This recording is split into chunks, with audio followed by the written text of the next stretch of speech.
ඉගුරු අක්කේ කොහොමද මගේ නිදි කුඹ පැටියෝ? තව සින්දුවක් කියන්නද? කියන්න දිදි කුම්බා මීහරකෝ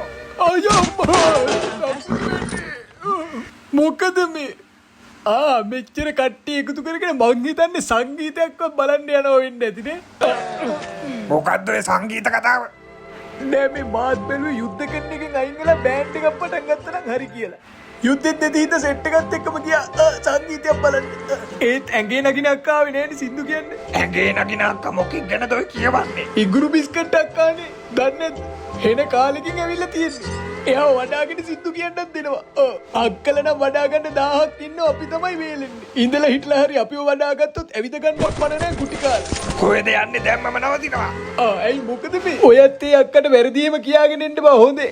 මෙහෙම කරපන්. ඔය ඉංගුරු අක්කා එන සංගීතයකට රට ගිය ජාකොඩිට කතා කරා. ජාකොඩි එයාට කතා කළා. ජාකොඩිව ඔය සංගීතෙට එක්කන් ගිහිල්ලා ඉංගුරු අක්කව පෙන්නපන්. එතනින් එහාට මයික් එක ඕනේ නැහැ. උඹ ඇස් දෙක පියාගන්න.